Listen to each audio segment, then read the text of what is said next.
हाय, आप देख रहे हैं इंडिया न्यूज इन खबर और मैं विष्णु शर्मा लेकर आया हूं एग्जिट पोल का महापोल। एक तरह से जितने सारे एग्जिट पोल आए हैं उन सब का महापोल मध्य प्रदेश के लिए खास तौर पे कि जितने भी एग्जिट पोल अलग अलग चैनल्स ने अलग अलग एजेंसी के साथ किए हैं उनका निचोड़ क्या है वो आप सब इस छोटी सी स्टोरी में जानेंगे।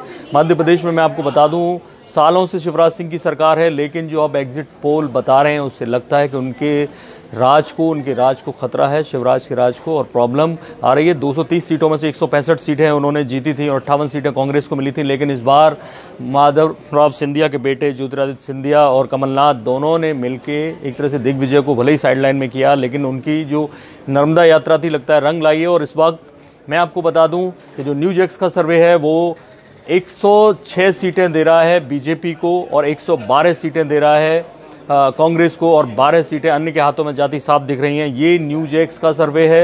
इंडिया टुडे और एक्सिस का जो एग्जिट पोल है वो 104 से 122 सीटें कांग्रेस को दे रहा है मध्य प्रदेश में, जबकि बीजेपी के खाते में 102 से 120 सीटें जाती हुई दिख रही हैं। तो आप देखेंगे कि सारे एग्जिट पोल एक जैसे नजर आ रहे हैं लगभग। सी वोटर और रिपब्लिक टीवी का जो सर्वे है वो और सीटें घटा रहा है, 90 से लेके 106 के बीच में बीजेपी को दे रहा है, और जबकि वो कांग्रेस को दे रहा है 110 से 126 सीटें। अदर्स के खाते में 6 से 22 सीटें जा सकती हैं, यानी मिनिमम 6 और ज़्यादा से ज़्यादा 22 सीटें। अगर मैं बात करूं टाइम्स नाउ और सीएनएक्स के पोल की, तो बीजेपी को ये पहला पोल है सीएनएक्स और टाइम्स नाउ जो बढ़त दे रहा है, 126 सीटें दे रहा है, और जबकि कांग्रेस को केवल 89 सीटें दे रहा है। यानी गिरा ये भी रहा है, जो 165 सीटें थी उसे घट के 126 आएंगी और कांग्रेस की 58 से बढ़ के 89 हो जाएंगी। तो एक केवल ये एग्जिट पोल है जो शिवराज के चेहरे पे मुस्कान या ला सकता है, उनकी उम्मीदें बढ़ा सकता है।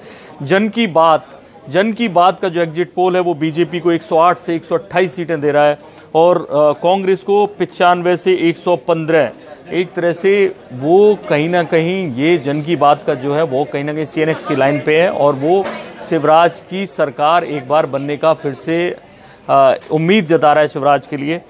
तो इस तरह से ये जो 2, 4 या 5 बड़े सर्वे हैं उनमें से 1-2 सर्वे ही हैं जो शिवराज को कहीं ना कहीं फिर से लाता हुआ दिखा दे रहे हैं, लेकिन ज़्यादातर सर्वे शिवराज को पिछड़ता दिखा रहे हैं या संकट में दिखा रहे हैं। तो नतीजे आएंगे 11 दिसंबर को, आपको बताएंगे शिवराज का राज फिर वापस आता है कि नहीं। तब तक देखते रहिए इंडिया न्यूज़, सब्सक्राइब करें इन खबर। थैंक यू, नमस्कार।